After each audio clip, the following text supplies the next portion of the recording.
Hello friends, आप सब लोगों का बहुत बहुत स्वागत है हमारे चैनल प्रीटी कॉर्नर में।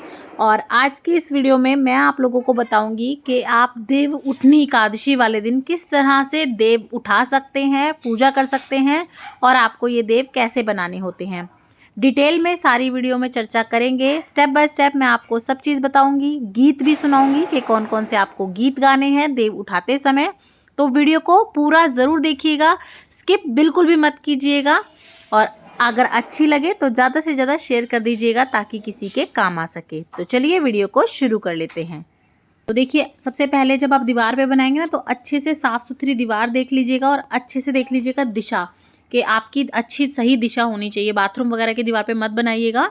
और जहाँ से सूर्य उदय होता है ना उस तरफ को ये जो है ना देव बनाए जाते हैं। तो देखिए, इस तरीके से गेरू से इस तरीके से आप बहुत ही आसानी से ना जो है बना सकते हैं अपने घर पर देव उठनी एकादशी वाले दिन। और फिर ऐसे दीवार पे इन्हें बना दिया जाता है। हमारे यहाँ पे तो दीवार पर ही बनाया जाता है।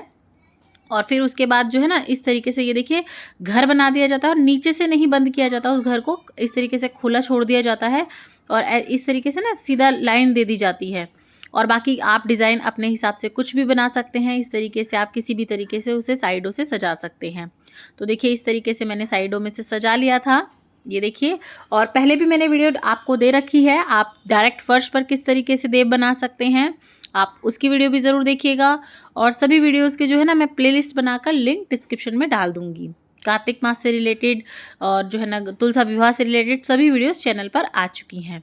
तो देखिए, इस तरीके से आपको देव बनाने होते हैं। तो कई लोग तो जो है ना इसी जो देवघर होता है इसी के अंदर सारी चीज़ें बना देते हैं, जो हम लोग पैर वगैरह बनाते हैं और जो खुर वगैरह बनाते हैं। लेकिन हम लोग सिर्फ अंदर यहाँ देव बनाते हैं। और जैसे ये देखिए, तुलसा जी का गमला बना देते हैं क्योंकि आज के दिन जो है ना तुलसा जी का विवाह भी होता है। तो देखिए, इस तरीके से मैंने छोटे छोटे से 2 गमले बना दिए हैं। पूरी तरह से ये आप पे डिपेंड है, आप जो है ना किस तरीके से बनाना चाहें। मेन तो देव होते हैं, बाकी उसके साइड में कमल का फूल हुआ, चांद हुआ, सितारे हुए, सूरज हुआ, आप कुछ भी बना सकते हैं। तो देखिए, इस तरीके से फिर जब देव होते हैं ना उनके वहाँ से सीधा लाइन खींचते हैं और नीचे तक लेके आते हैं। ये देखिए, इस तरीके से ना आपको लाइन जोड़नी होती है। और देखिए यहाँ ना ये मैंने 2 लाइन लगा दी हैं, 2 लाइन लगाई जाती हैं। और इसके बीच में ही आप जो है ना सफ़ेद रंग से कलर कर सकते हैं, या फिर आप एक सफ़ेद और एक लाल लाइन लगा सकते हैं। और ये देखिए, इस तरीके से बनाए जाते हैं पैर। तो ये जो पैर है ना वो घर में जितने भी जेंट्स होते हैं उनके हिसाब से बनाए जाते हैं। तो देखिए, जैसे मैं यहाँ पर ना 4 बनाती हूँ, जैसे मेरे ससुर जी का, मेरे हस्बैंड का, मेरे बेटे का। और एक आपको फालतू बनाना होता है, यानी कि बोलते हैं नन्हे का, यानी कि याने शाने का, नेक्स्ट जनरेशन का कह लीजिए, नेक्स्ट पीढ़ी का, या फिर जो नेक्स्ट हो उसके लिए बनाया जाता है। तो एक आप फालतू ही बना के चलिएगा इस तरीके से। तो देखिए, यहाँ पे मैंने 4 बना लिए हैं इस तरीके से। और इसी तरह के पैर ना आपको अपने घर की सभी चौखटों पे भी बनाने होते हैं, दहलीज पर भी बनाने होते हैं। और ये बनाए जाते हैं गाय के खुर। तो गाय के खुर और बछड़े के खुर बोलते हैं। पहले के ज़माने में तो घोड़े वगैरह सब रखते थे तो उनके होते थे, बहुत सारी चीज़ें बनाई जाती थी। तो ये देखिए, मैंने ना ये देव जो बनाए हैं उनके दोनों साइड पर इस तरीके से ये पैर बना लिए हैं और बीच में से उसी लाइन को हम आगे तक लेके आएंगे। उसके बाद देखिए, हमें ये इस तरीके की ना चक्री बनानी होती है, छाबड़ी सी। तो ये जो है ना ये बनती है 7, 9, 11 इस तरह से बनती है। और अगर आप एक ही रंग से बना रहे हैं तो आप एक ही रंग से बना लीजिएगा। लेकिन देखिए, यहाँ ना मैं 2 रंग से बना रही हूँ, रेड और वाइट। तो उसी हिसाब से बनाऊंगी। जैसे देखिए, गिन लीजिएगा आप, या तो ये 7 होनी चाहिए या ये 9 होनी चाहिए, या फिर 11, मतलब शुभ अंक में ही होनी चाहिए। तो देखिए, यहाँ पे ये मैंने बना लिया है। अब मैं बीच में जब वाइट लाइन करूँगी तो मिला करके 7 हो जाएंगी मेरी। और अब ये देखिए, इस तरीके से ना साइडों में इस तरीके के ये देव से, ये आदमी से बना दिए जाते हैं। ये भी आप 5, 7 इसी तरीके से बनाइएगा। और ये देखिए, अब मैं बीच में यहाँ पे वाइट कलर कर दूँगी। तो आप चाहें तो चौक होता है जो बच्चों का ब्लैक बोर्ड पे लिखने वाला, उसको भी थोड़ा सा पानी में भिगो लीजिए। और जब वो गीला सा हो जाए उसे भी कॉटन बड में लगा के आप उससे भी बना सकते हैं वाइट कलर से। और अगर आप वाइट कलर नहीं यूज़ करना चाहते, कोई नहीं, आप सिर्फ गेरू से भी बना सकते हैं। तब आप जो है ना सिर्फ खाली गेरू से बना लीजिएगा, वाइट कलर को स्किप कर दीजिएगा। और ये देखिए, यहाँ पर मैंने थोड़ा सा ये जो पैर वगैरह बनाए थे उनमें भी वाइट कलर इस तरीके से फिल कर दिया है। और जैसे कि देखिए, मैंने आपको बताया था कि ऊपर से जो ये लाइन आएगी ना उसमें भी हम थोड़ा सा अगर वाइट कलर डाल रहे हैं तो उसमें भी हमें वाइट कलर इस तरीके से लगा देना होता है। बाकी देखिए, आप अपने हिसाब से थोड़ा वो चेंजेस कर सकते हैं, थोड़े और डिज़ाइन बना सकते हैं, रंगोली बना सकते हैं, कमल का फूल हुआ। उसके बाद तो आप कितना भी सजा सकते हैं, कितनी भी चीज़ें इसमें ऐड कर सकते हैं। लेकिन बेसिक चीज़ें मैंने आपको दिखा दी हैं। खुर होते हैं, पैर होते हैं, इस तरह की छाबड़ी होती है, देव होते हैं, सिंपल सा गमला बना लीजिए, चाँद सूरज बना लीजिए। और ये देखिए जो देव की वहाँ से लाइन आ रही है ना, वो आपकी जो गोल चक्कर छाबड़ी बनाई ना उस तक बिल्कुल टच होनी चाहिए। तो देखिए यहाँ पे मैंने इस तरीके से ये कुछ हमारी जो है ना देव पूजन के लिए इस तरीके से ये छापा मार लिया है। अब देखिए ये छापा जो है हमें देवउठनी एकादशी वाले दिन मारना होता है, या तो आप इसे सुबह ही बना सकते हैं, काम वगैरह निपटा के इस तरीके से बना के छोड़ दीजिए, या फिर आप इसे शाम को ही बना सकते हैं, तुरंत ताज़ा जब आप पूजा करना चाहते हैं तब। देखिए आप सुबह बनाएं या शाम को बनाएं, लेकिन आपको जो इसकी पूजा होती है ना वो आपको दिन छिपे करनी होती है, यानी कि गोधूली बेला में। तो देखिए जैसे कि ये आप शाम को 4-5 बजे के करीब इस टाइम बना के इस तरीके से बना लीजिएगा, और उसके बाद ना इसके ऊपर हम कुछ सामान रख के जो है इसे दाब देंगे।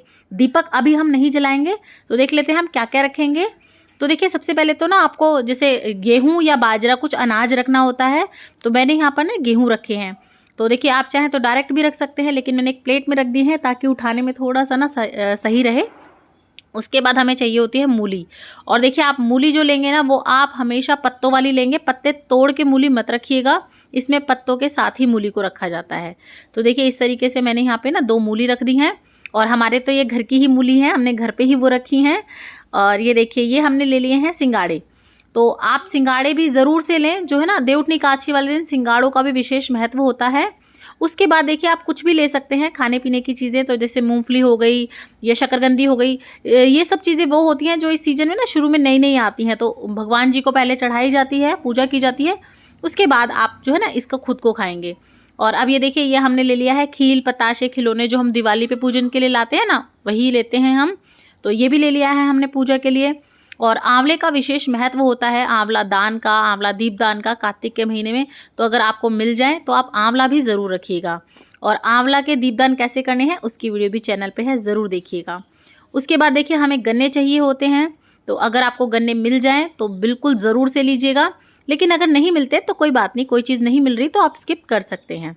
उसके बाद देखिए एक देसी घी का दीपक ले लेंगे हम। और देखिए इस तरह की ना टॉफ़ी वगैरह बच्चों की पसंद की चीज़ें आप ज़रूर रखें पूजा में, क्योंकि देखिए हम जो है ना अपने बच्चों के लिए थोड़ा सा इंटरेस्टिंग अगर इन चीज़ों को बनाएंगे तो वो ये चीज़ें सीखेंगे, क्योंकि हमारी जितने भी देखिए आप रीति रिवाज जो है ना सब खोते जा रहे हैं, और हमें चाहिए कि इन चीज़ों को हम अपने बच्चों को जो है ना विरासत के रूप में ज़रूर दें, उन्हें भी सिखाएं। तो आप इस तरीके से ना थोड़ा इन्जॉय करिए बच्चों के साथ, उनके लिए थोड़ा इंटरेस्टिंग बनाइए इन चीज़ों को, ताकि वो लोग भी अच्छे से खुशी खुशी इन चीज़ों में जो है ना पार्टिसिपेट करें। उसके बाद देखिए मैंने थोड़ी सी मिठाई रख दी है, कुछ फ्रूट रख देंगे हम, और आप इस दिन ना खीर हलवा जो भी बनाएं अपने घर में आप उसका भी भोग जरूर लगाएं। उसके बाद देखिए यहाँ पर ना रुई रखते हैं, तो ये मैंने रुई रख दी है। और देखिए जब भी आप कोई पूजा वगैरह करते हैं ना तो अपने घर के बच्चों को ज़रूर उसमें जो है ना शामिल करें, ताकि उनको भी ना हम इन चीज़ों के बारे में ज्ञान दे सकें। वरना कोई देखिए भगवान तो ऊपर से आके उनको बोलेंगे नहीं कि क्या होता है कैसे होता है, हम ही उनको इस तरीके से सिखा सकते हैं। तो देखिए इस तरीके से थोड़ी सी दक्षिणा हम ज़रूर रखेंगे अपनी पूजा में, ताकि अगर कोई भी त्रुटि हो तो वो पूर्ण हो जाए। तो आप अपनी यथाशक्ति अनुसार दक्षिणा रख सकते हैं। साथ ही में हम यहाँ पर जो है ना 1 लोटा जल रख देंगे। और उसके बाद ये देखिए इसे ना थोड़ी देर के लिए ऐसे ही बिना दीपक जोड़े हमें ऐसे ढक के दाब के छोड़ना होता है। आप सारी चीज़ें इस तरीके से रख दीजिए ताकि सब चीज़ें ना इस परात के नीचे अच्छे से आ जाए। तो आप अच्छे से अरेंज करके सारी चीज़ें परात के नीचे दाब दीजिए। और अभी आपको दीपक नहीं जोड़ना है, अभी आपको सिर्फ ढक के छोड़ना है। ये अभी शाम हुई है, और जैसे ही थोड़ा थोड़ा अंधेरा होने लगेगा, गोधूली बेला जिसे बोलते हैं, दोनों टाइम जब मिलते हैं, जब हम दिया वगैरह जोड़ते हैं ना, उस टाइम हम इस पूजा को करेंगे। तो देखिए जैसे अब थोड़ी सी जो है ना रात होने वाली है पर हुई नहीं है, तो अब हमने इसे ढक दिया था, और उसके बाद जैसे थोड़ा थोड़ा सा अंधेरा होने लगेगा उसके बाद जो है ना हम इसकी पूजा करेंगे। तो आपको क्या करना है, जब जैसे थोड़ा सा अंधेरा सा हो उसके बाद आपको पहले अपनी ये परात हटा लेनी है, और इसके बीच में जो हमने दीपक रखा है ना उसे जोड़ लेना है, यानी कि इसे जला ले लेना है। उसके बाद आप दीपक जला के उसके बाद दोबारा से आप ये जो हमने परात ली थी ना इसको इसके ऊपर फिर से ढक दीजिएगा। देखिए इस तरीके से हमने ढक दिया है, और एक हाथ से ऊपर से उठाएंगे और अब हम गाएंगे गीत। और आपको गीत गाते वक्त ना इस तरीके से अपना हाथ अलट पलट करते रहना है, परात के ऊपर आवाज़ करते रहना है थोड़ी थोड़ी मतलब। तो देखिए जहाँ जहाँ पे मैं अपने बेटे का नाम लूँगी, केशव, सार्थक, वहाँ पे आपको अपने घर के लड़कों के नाम लेने हैं। जहाँ पर मैं कनक या सेजल कहूँगी वो मेरी बेटी के नाम है, तो आप वहाँ पर अपने घर की लड़कियों के नाम लीजिएगा। और जहाँ पर मैं प्रीति और सरला कहूँगी वहाँ पर आप अपने घर की बहुओं के नाम लीजिएगा। और आपको बहू, बेटी या बेटों में सबसे पहले सबसे बड़े का नाम लेना है। उसी तरीके से सारे घर के जितने भी मेंबर हों, लड़के हों, लड़कियां हों, बेटी हों, एक एक करके जो है ना सब छोटे तक नाम लेने हैं। तो चलिए मैं आपको बता देती हूँ। ओले कोले धरे अनार जियो के शव तेरे यार। ओले कोले धरे अनार जियो सार्थक तेरे यार। ओले कोले धरे चपेटा जियो सरला तेरे बेटा। ओले कोले धरे चपेटा जियो प्रीति तेरे बेटा।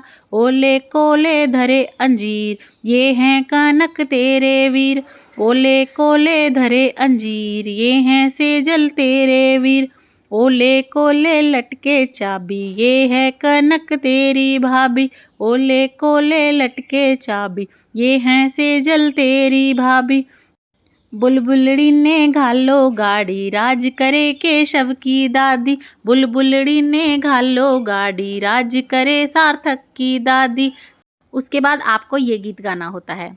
जितनी इस घर सिक सलाई उतनी इस घर भौवड़ आई। जितनी खूटी टांगों सूत उतने इस घर जन्मे पूत।